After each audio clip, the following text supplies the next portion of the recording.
Iran के नए supreme leader Mushtaba Khamenei को लेकर लग रही तमाम अटकलों के बीच उन्हें लेकर एक और चौंकाने वाला दावा किया गया। और वो दावा यह है कि मुश्तबा खामनेई इजराइल और अमेरिका के मिसाइल हमले में महज चंद सेकंड के फासले से बच गए। यह दावा ब्रिटेन के अखबार द टेलीग्राफ की एक रिपोर्ट में किया गया। उस रिपोर्ट में ईरान के कुछ अधिकारियों के बयानों का हवाला दिया गया और उन अधिकारियों के मुताबिक मुश्तबा खामनेई इजराइल और अमेरिका के हमले में बाल बाल बचे थे। दावा है उनसे कुछ ही सेकंड की दूरी पर दूरी रह गई थी, मौत उनसे कुछ ही सेकंड की दूरी पर खड़ी थी। यह हमला 28 फरवरी को हुआ था। वो युद्ध का पहला दिन था। उसी दिन इजराइल और अमेरिका ने मिलकर ईरान की राजधानी तेहरान समेत उसके कई हिस्सों पर बमबारी करती थी और अचानक हुए हमले से पूरा ईरान दहल उठा था। लेकिन ईरान के लोगों को सबसे तगड़ा झटका तब लगा था जब जंग के पहले ही दिन उनके supreme leader Ayatollah Ali Khamenei के मारे जाने की खबर आई थी। जानकारियों से पता चला कि हमले के वक्त वो तेहरान की एक इमारत में मौजूद थे।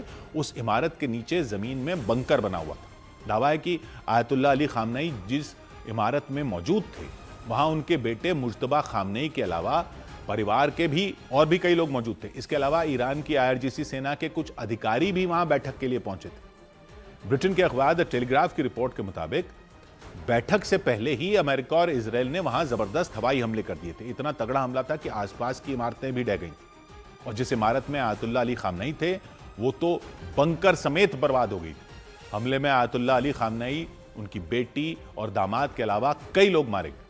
लेकिन अली खामनेई के बेटे मुश्तबा खामनेई उसमें बच निकले थे, क्योंकि दावा है हमले से कुछ देर पहले ही वो किसी काम के सिलसिले में उस इमारत से बाहर आ गए थे जिस पर हमला किया गया।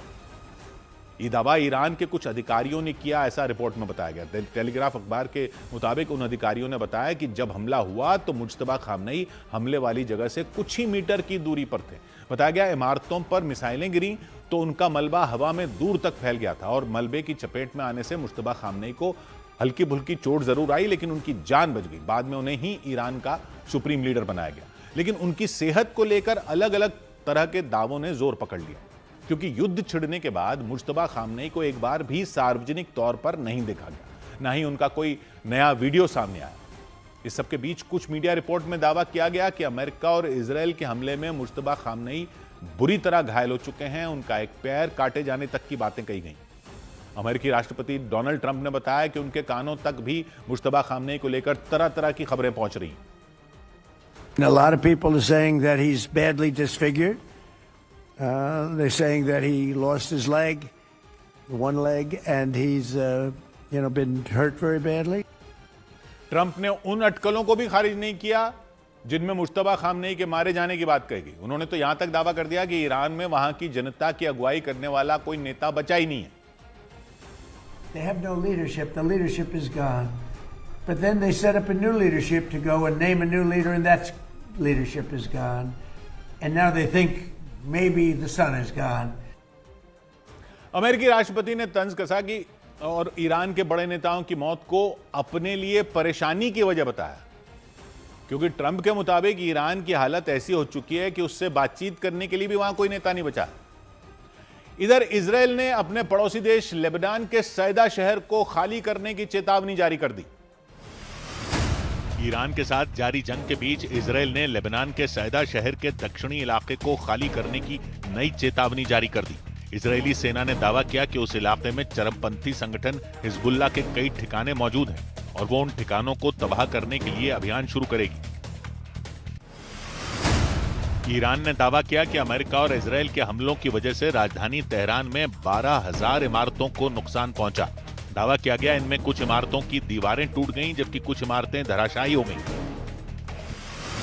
कुवैत के स्वास्थ्य मंत्रालय के मुताबिक एक अस्पताल के एम्बुलेंस सेंटर पर हुए हमले के बाद मलबा हटाने के दौरान 2 कर्मचारी घायल हो गए। दोनों को तुरंत अस्पताल में भर्ती करवा दिया गया। उधर इजराइल ने लेबनान पर हवाई हमलों के साथ जमीनी कार्रवाई भी तेज कर दी। इजराइल ने दावा किया कि उसकी सेना दक्षिणी लेबनान के कुछ इलाकों में दाखिल हुई और वहां पर मौजूद हिजबुल्लाह के सैन्य ठिकाने पर हमले शुरू कर दिए। लेकिन जमीनी हमले से पहले इजराइल की सेना ने लेबनान की राजधानी बेरूत समेत वहां के कई इलाकों पर मिसाइलें दाग दी। इन हमलों में कई इमारतें ध्वस्त हो गईं और कई लोगों के मारे जाने का दावा किया गया। क्योंकि वहां जोरदार धमाका हुआ। धमाके की तेज आवाज से लेबनान का बड़ा इलाका दहल गया।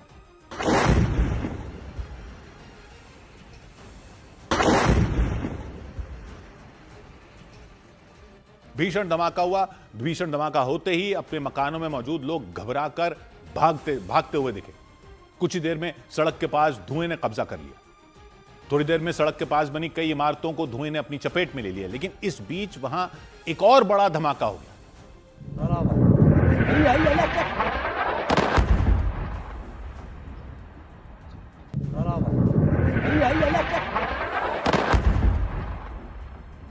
यह धमाका इतना खौफनाक था कि कई किलोमीटर दूर तक इसकी आवाज सुनी गई। इजराइल ने दावा किया उसकी सेना ने हवाई हमला कर दिया और इस हवाई हमले में कुछ इमारतें ढह गई। धमाके के बाद आग की लपटों के साथ काला धुआं ऊपर उठा। इमारतों का मलबा आसपास बिखरा हुआ दिखा। और ऐसा ही हवाई हमला लेबनान की राजधानी बेरूत में भी किया गया। वहां रात के वक्त हुआ। रात के वक्त अचानक धमाका हुआ और काफी दूर से ही काला धुआं उठता नजर आया। लेकिन सिर्फ हवाई हमले ही नहीं हुए, बल्कि इजराइल ने लेबनान में जमीनी कार्रवाई भी तेज करने का दावा कर दिया। इजराइल की सेना ने बताया कि हिजबुल्लाह के हमलों के जवाब में इजराइल की फौज ने हमले अब बढ़ा दिए।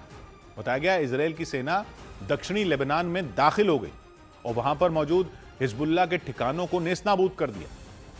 इजराइल के रक्षा मंत्री ने बताया कि जब तक उत्तरी इजराइल यानी लेबनान से लगा हुआ इलाका पूरी तरह सुरक्षित नहीं हो जाता, तब तक इजराइल की फौज का दक्षिणी लेबनान पर हमला जारी रहेगा।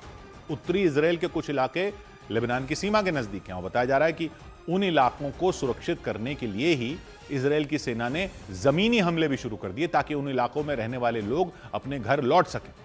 क्योंकि इजराइल के रक्षा मंत्री ने बताया कि हिजबुल्लाह के हमलों की वजह से उत्तरी इजराइल में उन इलाकों में रहने वाले बड़ी संख्या में लोगों को अपना घर छोड़ना पड़ गया। इजराइल के एक अधिकारी के मुताबिक उत्तरी इजराइल को सुरक्षित करने के लिए दक्षिणी लेबनान में हमले किए जा रहे हैं और बताया गया कि कुछ दिनों में लेबनान में ये हमले और तेज हो सकते हैं। उधर ईरान के साथ छिड़ी जंग के दौरान अमेरिका के राष्ट्रपति डोनाल्ड ट्रंप ने दावा किया कि वो तेल के लिए नहीं बल्कि दूसरे देशों के लिए स्ट्रेट ऑफ हॉर्मूज को सुरक्षित करना चाहते हैं। वो खुद अपने लिए तेल नहीं चाहते। ट्रंप ने दावा किया कि अमेरिका को पश्चिम एशिया के तेल की जरूरत ही नहीं है, क्योंकि उनके पास उनकी अपनी जरूरत से दुगने से ज्यादा तेल का भंडार पहले ही मौजूद है। अभी ट्रंप का यह बयान उस वक्त आया जब उनकी अपील के बाद भी अमेरिका के सहयोगी ज्यादातर देशों ने हॉर्मूज गलियारे में अपनी नौसेना भेजने से मना कर दिया और ट्रंप की मांग को ठुकरा दिया। ट्रंप ने कहा कि हम अपने लिए तेल के लिए नहीं कर रहे हैं, हम तो दूसरों लोगों के लिए कर रहे हैं। इसके बाद ट्रंप ने दावा किया वो ईरान के कब्जे से हॉर्मूज गलियारे को अपने लिए नहीं बल्कि दूसरे देशों के लिए ही छुड़वाना चाहते हैं। But we did it because we have some good allies there. We have some great Middle Eastern countries there, Israel there. So we did it for a lot of reasons. कि ट्रंप ने खाड़ी देशों में मौजूद अपने सहयोगी देशों और इजराइल का जिक्र किया। ट्रंप ने दावा किया तेल के लिए अमेरिका पश्चिम एशिया पर निर्भर नहीं है, उनके पास जरूरत से कहीं ज्यादा तेल मौजूद है।